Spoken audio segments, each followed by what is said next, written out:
मला तुम्हाला एक गोष्ट सांगायची आहे की मी ह्याच भरतीच्या प्रोसेसमध्ये नाशिक ग्रामीणला एका मुलीचा 2 मार्कांना रिझल्ट गेला, तर तिनं सुसाईड केला. तर मला तिचं नाव काही बरंच मला आठवत नाही, पण ही घटना तुम्ही पण ऐकली असेल.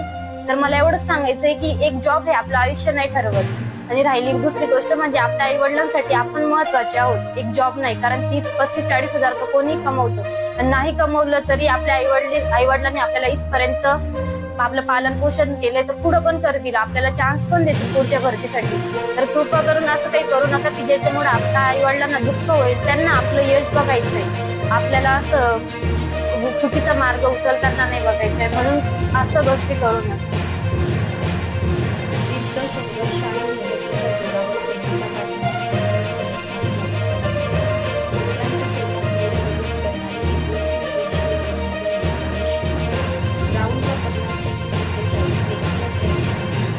छत्रपती संभाजीनगर शहर पोलीस भरतीत घवघवीत यश. अपयश आले म्हणून आत्महत्या करू नका. पोलीस भरतीची तयारी करणाऱ्या अगर किसी चीज को से चाहिए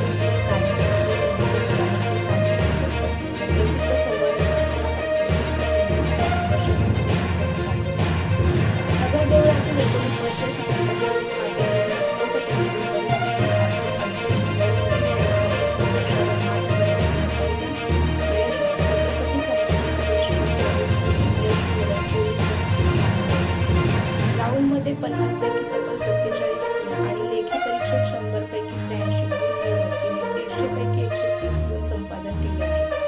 तिच्या या यशामुळे नगरदेवा परिसरातून तिच्यावर अभिनंदनाचा वर्षाव होत असून ती अनेक मुलींसाठी प्रेरणास्थान बनली आहे.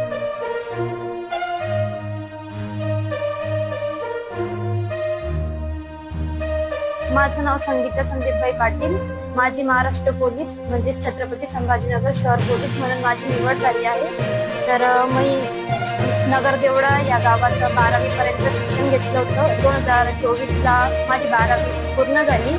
त्याच्यानंतर मी गॅप टाकलं, म्हणजे डायरेक्ट महाराष्ट्र पोलीससाठी तयारी करू लागले होते. तर मी छत्रपती संभाजीनगर याच ठिकाणी मी महाराष्ट्र पोलीस यासाठी तयारी करत होती. तर माझी तिथंच निवड झाली. तर म्हणजे मी स्टार्टिंग केली होती तेव्हा मला काही फारसं माहिती वगैरे नव्हतं. मी ग्राउंडची जेव्हा स्टार्टिंग केली तेव्हा मला बरेचसे 50 पैकी 22-25 असे मार्क्स येत होते, पण मला योग्य मार्गदर्शन मिळालं. त्यामुळे माझे संभाजीनगर येथे ग्राउंडला मला 47 आणि लेखीला 83 असे दोघं मिळून 130 टोटल झाली, आणि माझी तिथे निवड झाली शहर पोलीस म्हणून. तर या सगळ्या याच्यात म्हणजे सगळ्यात मोठं माझ्यासाठी मोटिवेशन म्हणून म्हणजे माझी आजी. आज त्यांच्यामुळे मी या पदावरती आहे, आणि त्याच्या मागे खूप सारं कारण म्हणजे माझ्या आईची परिस्थिती एवढी नव्हती, पण माझ्या आजीमुळे आज मी परत आली. कारण माझ्या आजीची इच्छा होती की माझ्या आईची परिस्थिती सुधारावी, म्हणून माझ्या आजीने मला माझ्या पाठीमागे उभं राहून मला हमेशा सपोर्ट केला.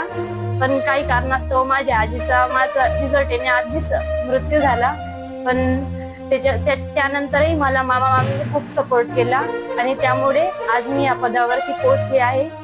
तर या पदावरती पोहोचले आहे. पण खरं सांगायचं तर मी जेव्हा तयारी करत होती तेव्हा माझ्या मनात खूप सारे प्रश्न येत होते की आपण आपली पहिलीच भरती आहे, आपण ग्राउंडला तर आपल्याला इथे चांगले मार्क्स येतात, पण तिथं येईल का नाही, हे बरेचसे प्रश्न येत होते. पेपरला पण मला चांगले मार्क्स येत होते, तिथं येतील का नाही असं वाटत होतं. पण मी जेव्हा ग्राउंडला गेले तेव्हा आमचे प्रशिक्षक स्प्रिंटर अकॅडमीचे बाबासाहेब मंडलिक यांनी मला खूप मोटिवेट केलं. त्याच्यानंतर त्यांनी बऱ्याचशा गोष्टी गायडन्स वगैरे केलं मला. त्यामुळे मी संभाजीनगर शहर इथे 47 ग्राउंड मारलं, 50 पैकी मला तिथे 47 आले, आणि मी लेखीसाठी तयारी करत होती. तर माझ्याकडून पण बऱ्याचशा पेपरला चुका झाल्या आहेत. जसं की म्हणायचं तर मला रिटर्नला कधीही म्हणजे मी पेपर सॉल्व्ह करत होते तर 90% पेपरला मला 100 पैकी 90च्या वरच मार्क्स आले होते. पण खूप सारं मी प्रेशर घेतलं पेपरच्या आधी, बर्डन वगैरे घेतलं की नाही झालं तर कसं होईल. आपल्या मागे खूप जणांचं आशा आहे की आपण लागू म्हणून, आणि 1.5 वर्ष मी तिथं मेहनत केलेली होती. खूप सारे पैसे पण माझ्या घरवाल्यांनी माझ्यासाठी खर्च केले होते. पण घरवाल्यांचं मला एकच म्हणणं होतं, नाही झाले तरी आपण डबल तयारी करू. पण तरी पण घरवाल्यांची आशा बघून मला वाटत होतं, पण मी थोडी बर्डन घेतलं म्हणून मला पेपरला थोडे म्हणजे माझ्या आशेनुसार मार्क्स नाही आले मला तरी 83 मार्क्स आहेत. पण मग ह्या चुका मी ज्या नाही केला त्या बाकीच्यांनी पण नको करायला, त्याच्यासाठी मी म्हणजे सांगायचं माझं म्हणणं आहे.